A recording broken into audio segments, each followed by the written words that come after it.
We begin today at the Mishnah on the bottom of Daf Mem Chesam at Beis. Zok the Heilige Mishnah, Sher Shahaya Miskavim Lechaverei. An ox that was intending to gore someone, but instead, Vihika Seisha. A woman, or maybe the wife of this person, came and got involved in this fight here, and the ox ended up goring this woman. V'yatzi Yelada, and she miscarried, she lost her vlodis because of this. Pater midmei vlodis. The owner of the ox is pater to pay for the loss of this pregnancy. Okay, now this halacha is based on the fact that in the pasuk it talks about the fact he notzu shnei anoshim yachtav. There are two men that are arguing with one another, and then shaloi bechavana, one man ends up hitting the wife of another, which tried to get involved, and because of that she miscarried. So over there it says that you have to pay the dmei vlodis.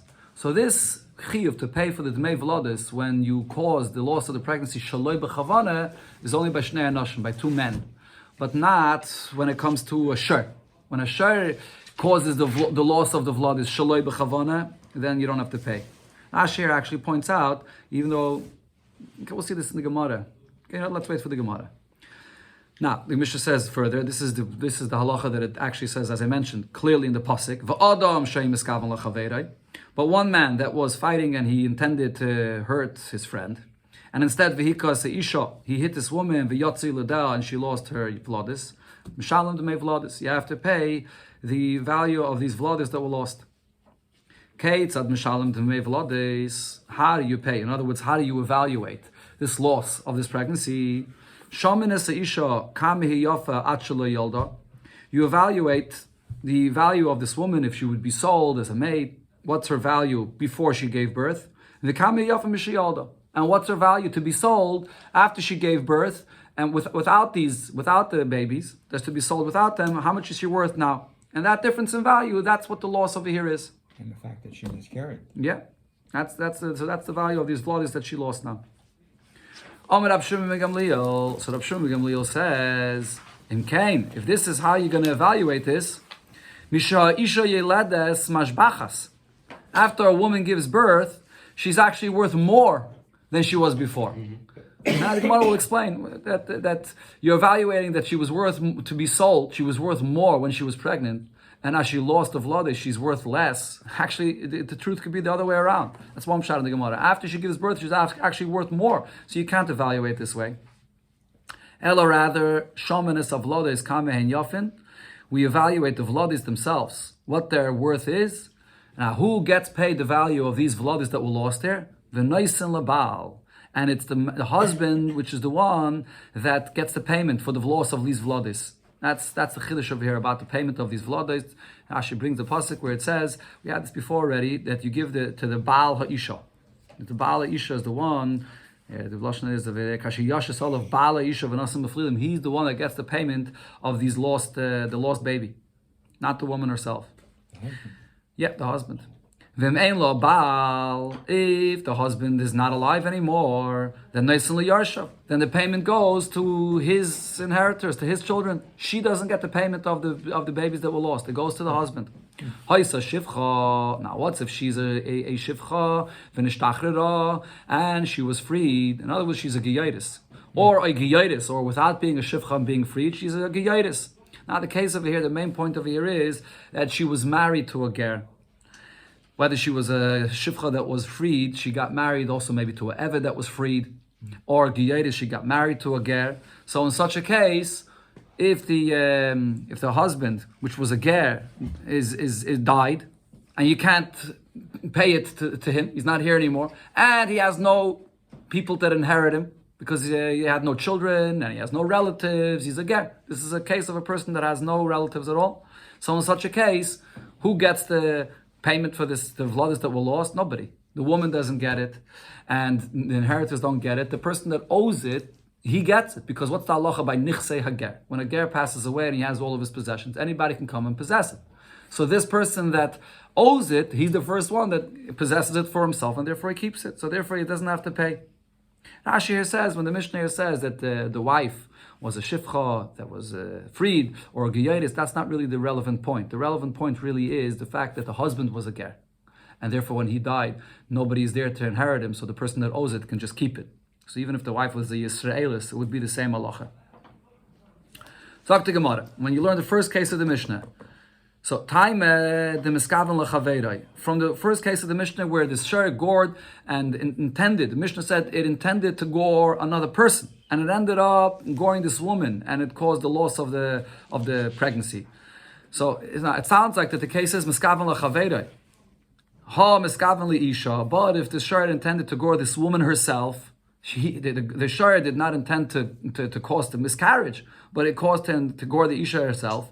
Mishalem de mevalodais. In such a case, when the shor gored, you would have to pay for the miscarriage. Leimet have to the Ravada Barava. If so, this would refute what Ravada Barava said before. We had before the Masechta. Dom Ravada Barava shvarim sheniskavnu liisha. Oxen that were goring, that were fighting, and then a woman was there, and they intended to gore this woman. They didn't intend, the shor didn't intend to gore and to cause the miscarriage, but they intended to gore the woman. When the miscarriage happens, the owner of the shor is still parted to pay for the baby that was lost, because the shor still didn't intend to cause the loss of this baby. They intended to fight with the isha. And our Mishnah, though, it's mashma, that only because it was miskaven lechaveiroi, that's why the bala shor is pater. Ravada Barava will answer you. It's not a question on what he said from the Mishnah. Even when the shor was fighting with the woman, and then unintentionally she miscarried, even then the Baal Shor will be potted to pay for these mevlodes. Why does the Mishnah use this expression that the shor was intending to gore another person, not the woman b'chlal?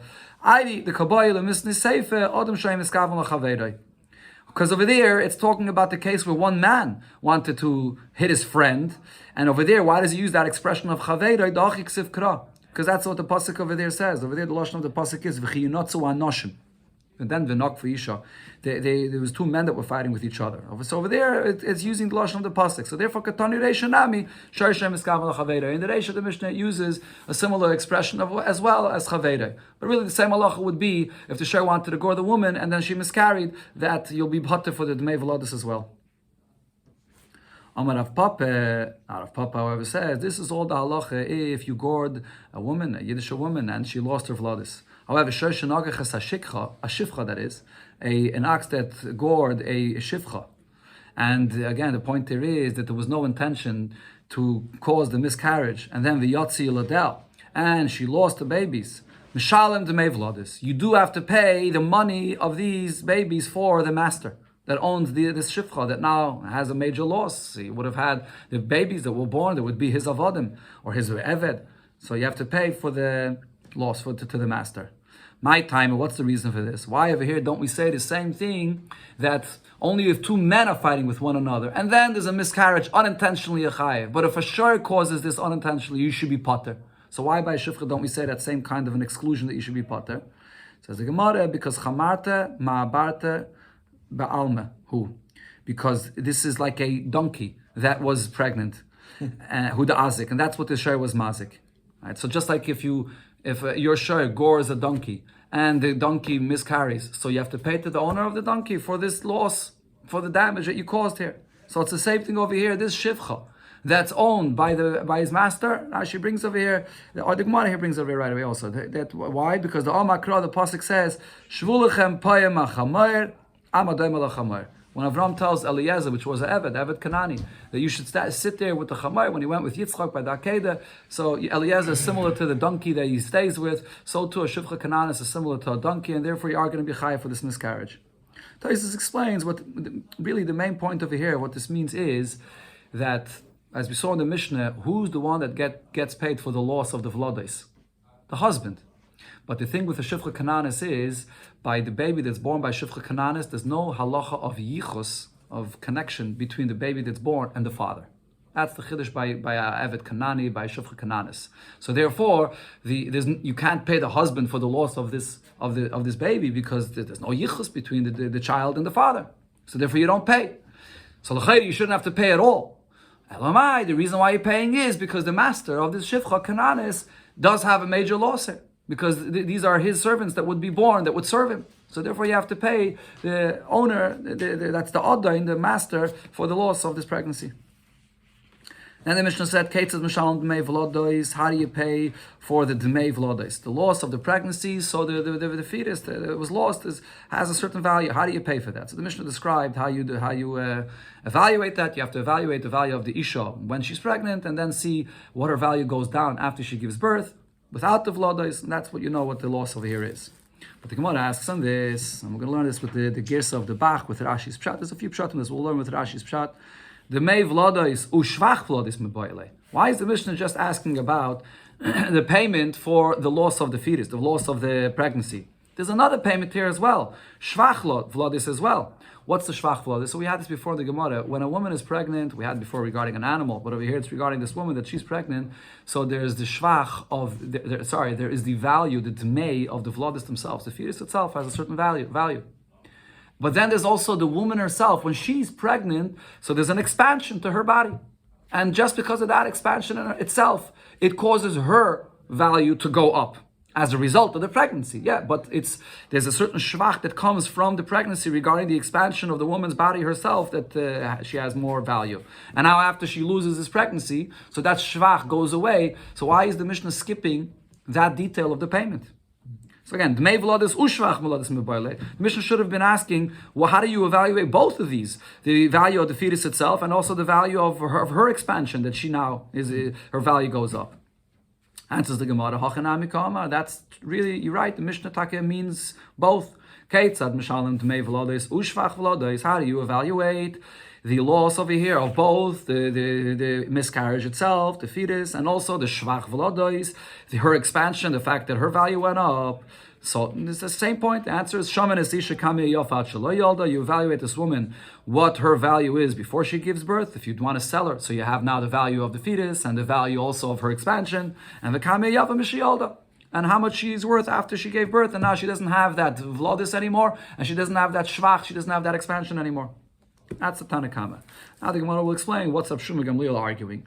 So the Mishnah said, Rab Shimon Gamliel im kei mishe isha yeledes mishabachas. If this is how you evaluate, when a woman gives birth, her value goes up. My Kamar. So the Gemara explains what was Rab Shimon Gamliel saying with this. So the Gemara here gives two pshatim. One pshat is like we learned in the Mishnah. Omar Rabba says as follows. Hachi Kama, what Rab Shimon Gamliel is saying is as follows. V'chi isha mashbachas kaidim shetelet yosim alacha shetelet. Are you telling me that a woman has a higher value to be sold before she gives birth, and more than after she gives birth? But it's not so. A woman has more of a value after she gives birth more than before she gives birth. And Rashi says the reason is because a person sees a pregnant woman that he can buy as the Shifcha Kananis, he'll only be ready to pay less for that because there's a certain danger, a certain risk here. What happens if she gives birth and she doesn't make it through? There's a risk in the birth itself. There's a sakana. So therefore, Adarabah, after she gives birth and now she's healthy, safe and sound, her value goes up. So how could you evaluate the loss of this pregnancy or the loss of her shvach, of her expansion of her body, by saying that you look at what you lost afterwards? Adarabah, her value goes up. When she's pregnant, she can do less work. Could be, in that sense, yeah. Okay, that could be also that her body is weaker when she's pregnant, but Rashi doesn't bring that svara. Rashi just says the fact that a person looks at a woman that's pregnant and says if she has to give birth, there could be a sakana involved, and therefore he'll pay less than that for that. So therefore, Rab Shimon Gamliel says, El shaman es havlodois v'noisnu lebal. So therefore, you have to evaluate the v'lodois themselves, and that's what you pay to the husband. Tanya Nami Hachi, and so we learned this pshat that Rabbi here said. This is exactly the way it's described in a brayse. Are you going to tell me that a woman has more value before she gives birth more than after? No, she has more value after she gives birth more than before. So you could evaluate just the v'lodos themselves to see what the loss of these v'lodos are, and that's what you pay to the Baal. But in other words, according to this version here, the loss of the shvach of the Isha, that you don't pay at all, because there actually is no loss of the shvach of the Isha, even though her body was expanded before. But it doesn't matter. After she gives birth, that's actually when she's worth more. Now there's no sakana of her maybe dying in birth, chas v'shalom. So over here, her body is worth more later. Rava says a different shot in our Mishnah, and you have to sort of actually read the lashon of Rav Shimon Gamliel a little bit different. Hachi Ketani. This is how you have to read in our Mishnah. What did the Tana Kama say? According to the pshat that the Gemara said before, the husband is the one that gets this payment. and the husband gets the payment both for the value of the vladis themselves that were lost, the babies that were lost, it's the husband that gets that, and also the shvach of the body of the woman, that her body expanded through the pregnancy, who's the one that gets paid for that? Also the husband. On that, Rav Shimon Gamliel is asking, V'chi isha lemisha yeledes mishabachas? Is the husband, her shvach of her body that it expanded, it's for the one that she's giving birth for, which is her husband. That's for who she's being mishabeach, meaning that aspect of the payment should also go to the husband. Ve'ein la'atzma b'shvach v'lodes klum, and she should not be getting any payment for the expansion of her body that comes as a result of this pregnancy. So basically what he's asking is, even if the Torah was machadish, that when it comes to the payment of the v'lodos, that the woman herself doesn't get that payment, it's the husband that gets the payment of the v'lodos, but the shvach, where her body was expanded and through this pregnancy, so even if you say that the husband has a part in this, he's causing this, so the husband has a part in this, but if her body got expanded, she should also have a part in this payment. Why are you saying that the husband gets that shvach and she gets nothing from this? Elo, so therefore, what Rav Shimon Gamliel says is as follows: Shamanis of ladois v'noisen labal. As far as the payment of the baby itself, the loss of the baby itself, that payment only goes to the husband. That's what the Torah clearly says. That's the chiddush of the Torah, that the payment of the babies only goes to the husband. However, but the shvach v'ladois, the fact that her body was expanded through this pregnancy, that chilkin, that you divide. That's something that you divide between the woman and the man. Both of them, they get half and half for that. That's what Rav Shimon Gamliel argues here. Rashi actually adds over here that there's a third part that you would have to pay over here, and that goes only to the woman herself. Her injury, whatever she suffers, the nezek to herself, the tsar, whatever it is, there's another part of the payment that the Gemara here is not even talking about, which Rashi brings from the Gemara in Ksubas that talks about this, that whatever loss she herself has, that goes to her. And it's a laching, that's discussed in the Gemara in Ksubas. That's the third thing of payment that the Gemara doesn't bring up. Now the Gemara says, Tanya Nami Yachi, like this pshat of Rove, that Rav Shimon Gamliel is arguing regarding the shvach.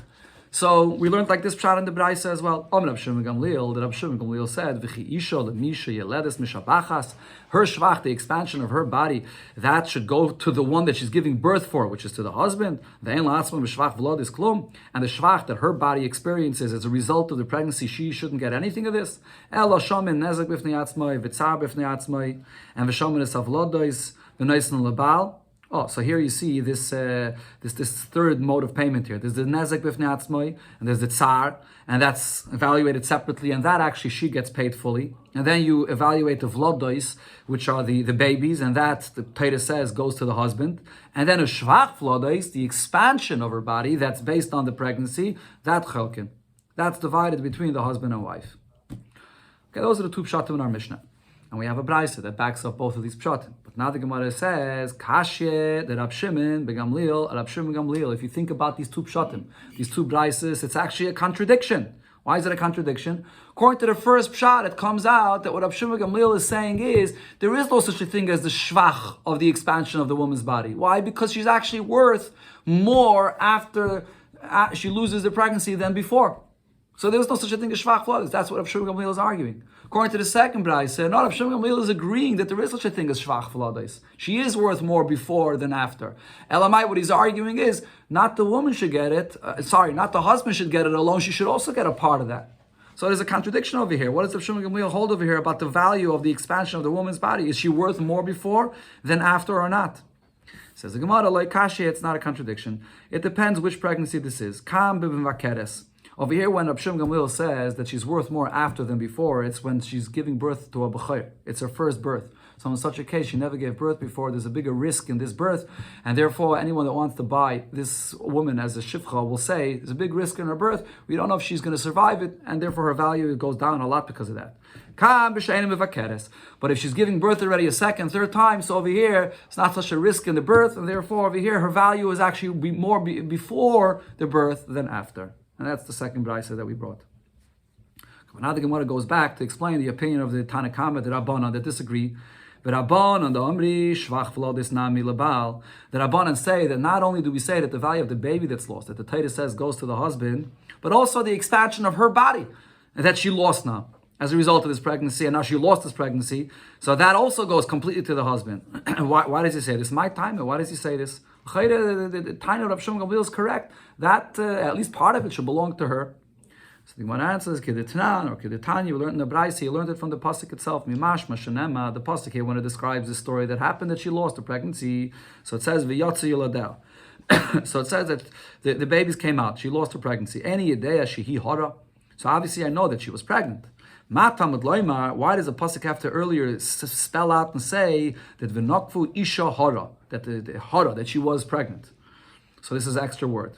Loymalacha, to say that we're not only referring to the vladois, but it's the isha hara. Also shvachi royan lebal. That the loss of the pregnancy includes also the loss of her shvach, of the expansion that she experienced through this pregnancy. That as well will go to the husband.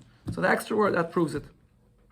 Rav Shimon Gamliel disagrees and says the husband does not get any of that payment. Hi hara my daughter's bay. What is the dash from this extra word?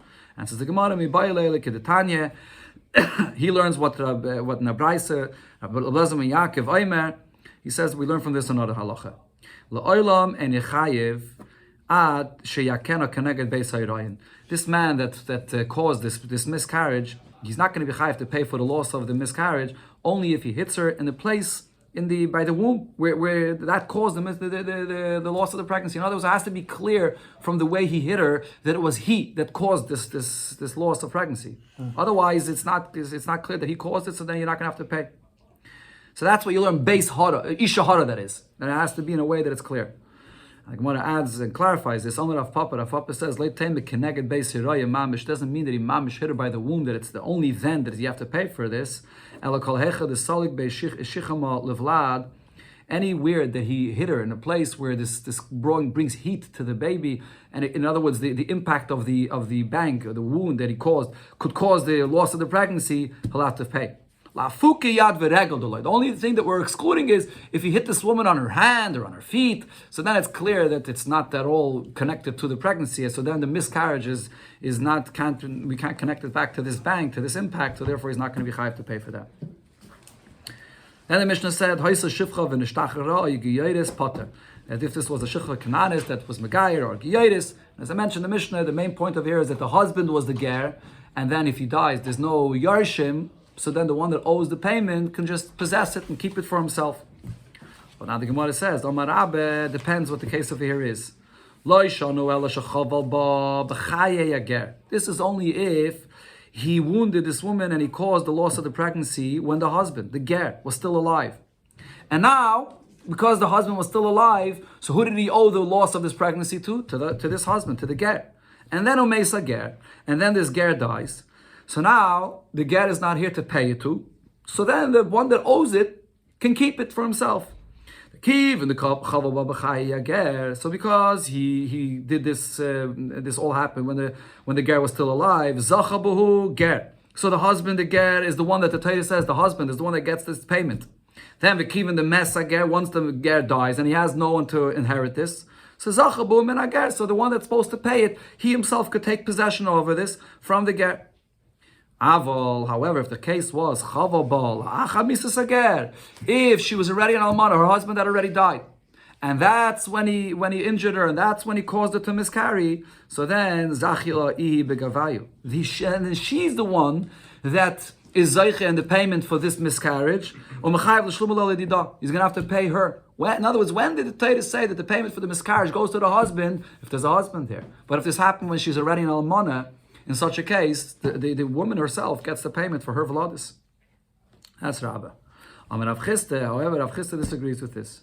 Rav Chisda says, Mari Dechi, the master of this halacha here, I don't agree with what you're saying. Atu vladois tzrarininu. This payment of the loss of the pregnancy, the babies, is it like a bundle of money?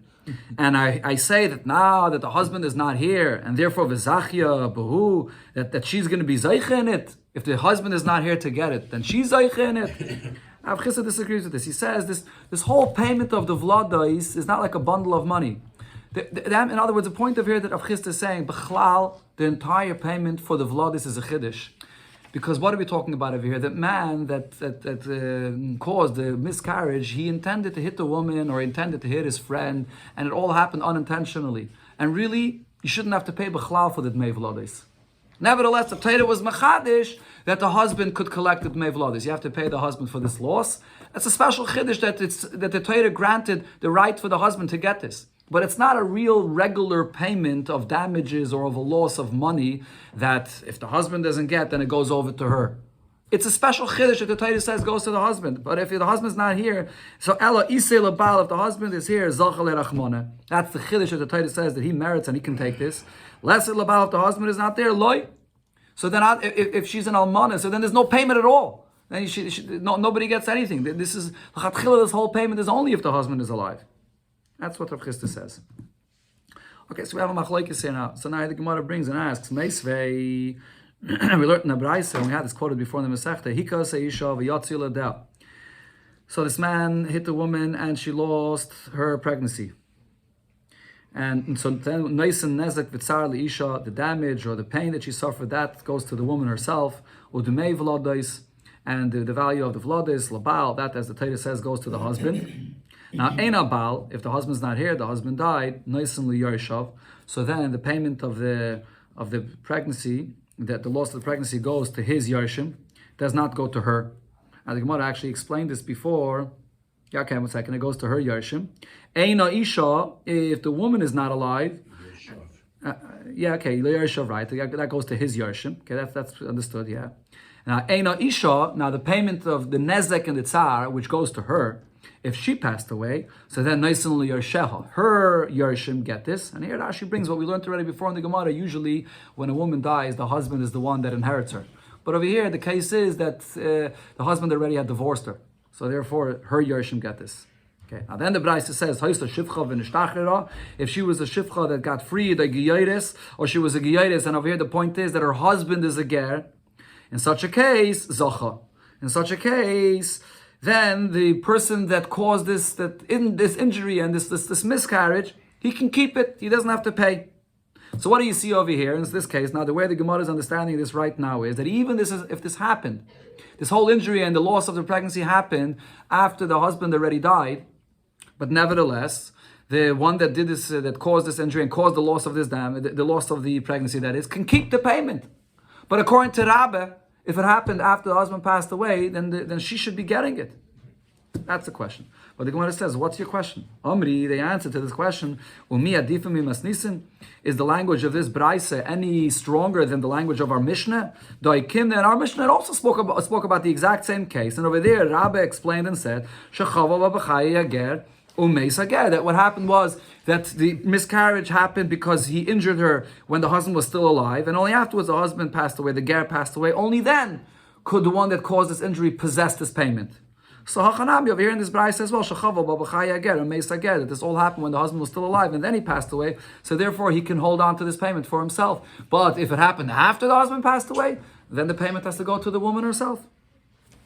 Or the Gemara suggests another answer, that this did happen after the ger passed away. Utini zochsa. And you have to read in the Braise, Zachsa. What you read in the Braise is that she is Zayche. She's the one that's Zayche in the payment of this pregnancy. That's according to Rav Chisda. According to Rav Chisda, you read in this Braise, Zachsa. Instead of the Braise said Zacha, but Taisa says you don't really have to change the gears of the Braise. You read that she's the one that's Zayche in this after the husband passed away. So not that he could keep it, not the one that did the injury can keep it for himself. No, he can't keep it for himself. He has to pay it. She's the one that's going to be Zayche in it. That's what the Braise is saying. The Gemara brings, shall we say that this machlokes of Rabbe and of Chisda, if he injured her and caused this miscarriage after the husband already passed away, could the one that caused the injury keep it from payment for himself, or does the woman get this payment? It seems like a machlokes Tanai, because the Braisa says Bas Yisrael shenisas leger, a woman, a Bas Yisrael, she's married to a ger v'nis Abra mimenu, she became pregnant from her husband. Now v'chaval ba. Someone came and injured her, and she lost her pregnancy. So if her husband, the ger, is still alive, so who gets the payment of the loss of this pregnancy? As the Torah says, it goes to the husband, to the ger. After the ger dies. So over here we have two braises about this. Tanichad, and one braise we learned chayiv, that the one that caused this still has to pay. The Tanichad, and another braise we learned after the husband, the ger died, potter. You potter from paying. So how do we explain the contradiction of these two brises? So my love, Tanoinenu. What is it talking about here? Probably it's talking about a case where he injured her and caused the loss of the pregnancy after the husband died. And how the shaila is, who does he have to pay or not? According to Rav Chisda, he can keep it for himself because she doesn't get this payment. And according to Rabbi, the other brisa goes like Rabbi that says that if it happened after the husband passed away, so you have to pay it to the woman. So therefore you have to pay it to her. So you have over here these brises. Machlokes just like Rabbi and Rav Chisda. So it says the Gemara like this: LeRabbe vade tanoihi. According to Rabbi, this is definitely a machlokes tanoim, because according to Rabbi, there's no way how to explain the brisa that says that the one that caused this injury should be potter. Rabbi says that once this was done after the husband died, this is owed to the woman. So how are you going to explain what it says potter? So Rabbi could only fit with the brisa that says chayiv. That's for sure. But Rav Chisda, however, according to Rav Chisda says that you're potter. But over here, there's one brisa that says that you would be chayiv. Says the Gemara, mi leimet tanaihi. Shall we say the same according to Rav Chisda that there's no way to explain the brisa that says that you're chayiv to pay it to the woman? How are we going to explain that according to Rav Chisda? So the Gemara says no. According to Rav Chisda, actually, both brises could fit with his opinion. Why? Like Hashem, this is not a question over here. Why? Because Rabbanon and Rab Shimon Gamliel. What we could say over here is that the difference between these two brises over here is the machlokes between the Rabbanon and Rab Shimon Gamliel. What was the machlokes that we had before between Rabbanon and Rab Shimon Gamliel? So the machlokes over here is benigeh to the shvach, what did we have before in the Gemara? There are two payments. There's the payment of the dmei vlodois, the value of the babies that were lost, but then there's also the payment of the shvach, of the body, of the expansion of the isha that she now lost as a result of this miscarriage, right? And Rab Shimon Gamliel says that the shvach, who gets the payment of the shvach, that you split. Half goes to the husband and half goes to the isha. So therefore we could say like this: Ha Rabbanan, the brisa that says that you're potter, that goes according to the Rabbanan. Why? Because the Rabbanan said that the mei vlodos and the shvach of the isha, all of it goes to the husband.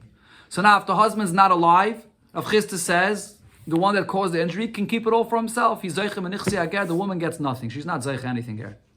But on the other hand, Rab Shimon ben Gamliel says that the shvach, the woman always gets half. So if the woman always gets half, so therefore the other brisa says chayiv. Even if the husband's not alive anymore and he caused the loss of this pregnancy, you can't say potter. Still chayiv to pay half of that shvach vladis to the isha.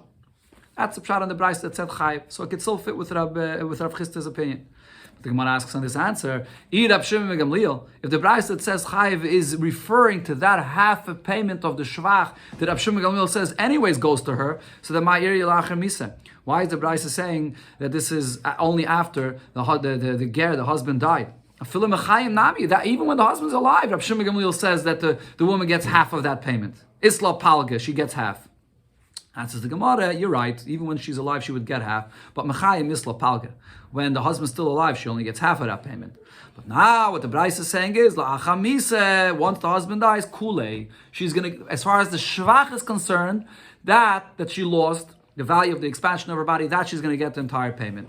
Now, the dmei vlodes, though, that was lost, that she's not going to get anything, even after the husband died. Because on that, Rav Chisda's svara still remains. Rav Chisda says that the Torah says that the dmei vlodes goes only to the husband. And after the husband dies, she doesn't get that at all.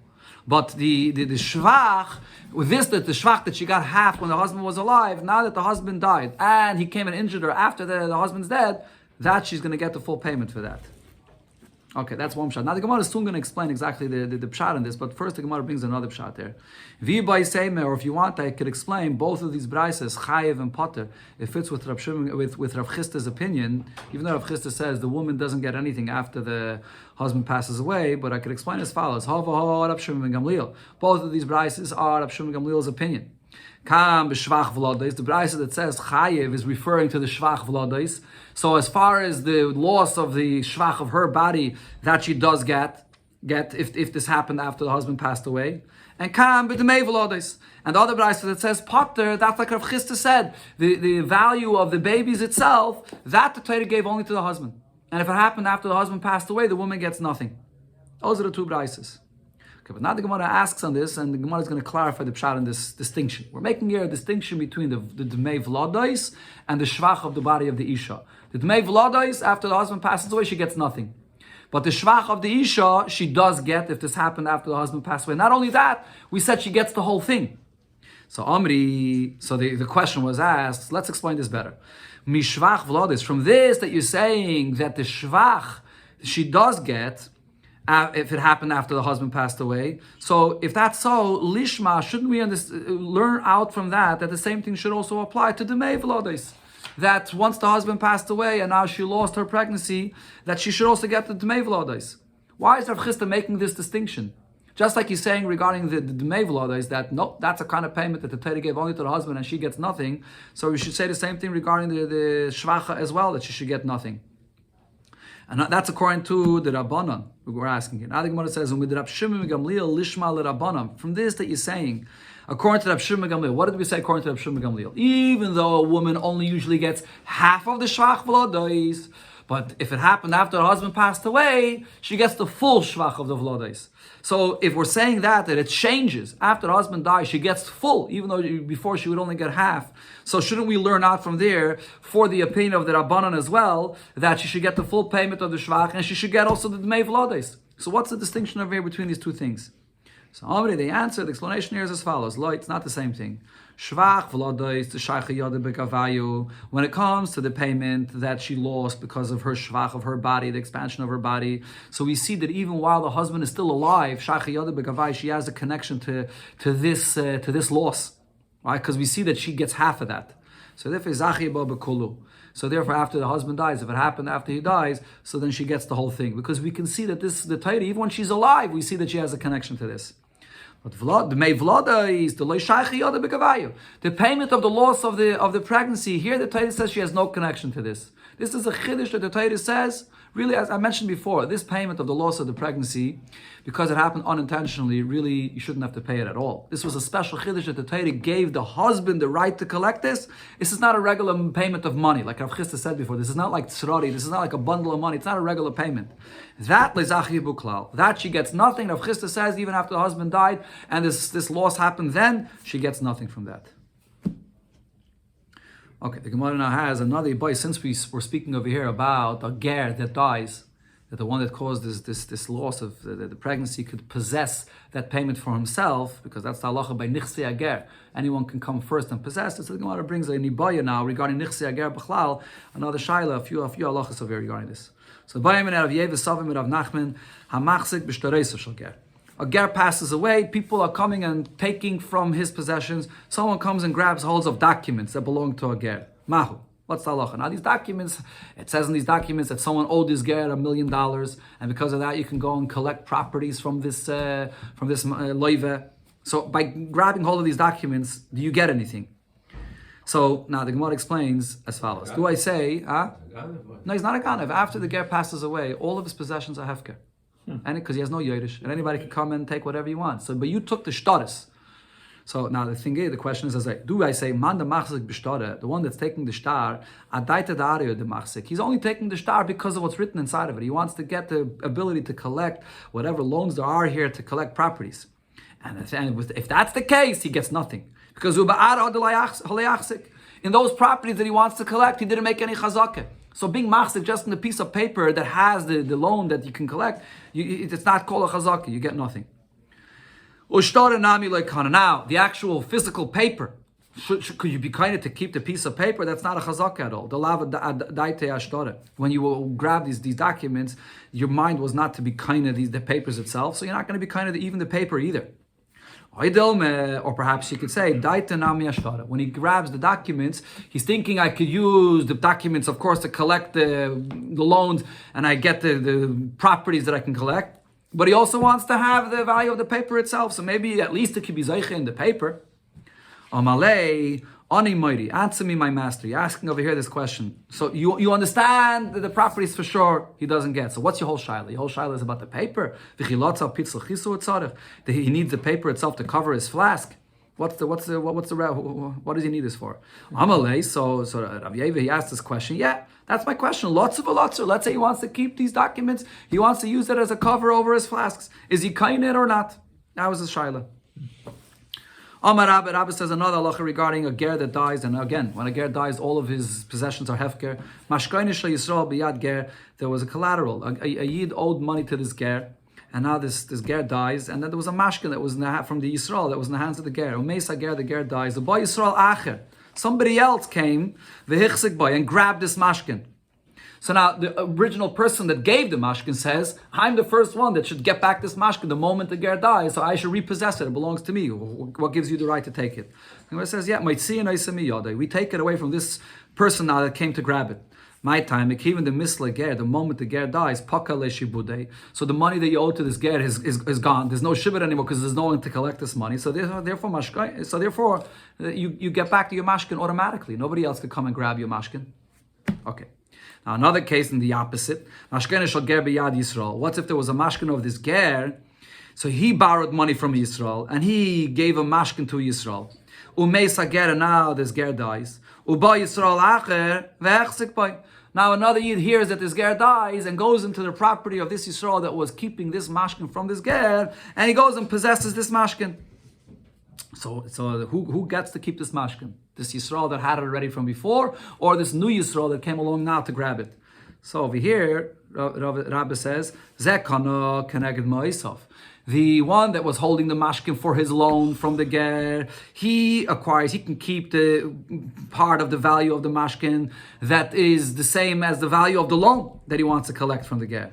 And the other person that came and grabbed it, he can keep the rest for himself. Right? Because the original Yisrael that had it, he's only possessing this mashkin just for the value of his loan, but not more than that. The rest, the other person came and grabbed it first. He has the right to take it. But I want to ask on this, why do we say it? So why is it based all just on the value of the loan itself? Why do I divide it this way? Why shouldn't I say the moment the ger dies and you have his mashkin in your house, in your courtyard, your chatzah should be kind of automatically. That's one of the kinyanim. If something is in your courtyard, you automatically kind of. The chatzar of a person, something is in your courtyard, you kind it even without your knowledge, even without your awareness to want to be kind it. So the moment the ger dies, you should be kind of the entire mashkin. So Omri, the answer to this question is as follows. What are we talking about over here? The lessay. That the owner of this house, or this person that has it in his house or in his chatzar, is not here. So because he's not here, so therefore he's not going to be kainit. So kol heiche de isa ledidei, if he was here, the iboy makni motzi kani leinami chatzera. If he himself was here and if he himself would want to be kainit, so then his chatzar could be kainit for him. But if he himself is not even around, he's out of town, so he can't be kainit this mashkin by himself. So in such a case, his chatzar is not going to be kainit. So what the Gemara is being mechadash over here is the kinyan of a chatzar only works in a way if the owner of the chatzar is there and he himself could have made the kinyan himself, then the chatzar is kainit for you without you doing it. But if you're not here, b'chlal, then your chatzar won't be kainit for you. So therefore, you can't keep the part of the mashkin that's more than the value of the loan that you were owed. But the Gemara concludes, though, that that's not the halacha of kinyan chatzar.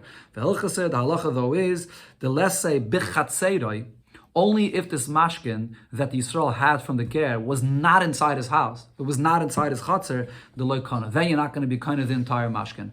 If, however, the mashkin was in your chatzar, you're going to be kind of the entire mashkin, even if you're not there. Because the halacha by a chatzar is that you could be kind of something in your chatzar even if you're not around b'chlal. The Gemara in Bava Kama says this is by a chatzar hamishtameres. If it's a chatzar that's guarded and protected, even if you're not around, you're going to be kind of automatically the entire thing, even more than the value of the loan that was owed to you in this mashkin.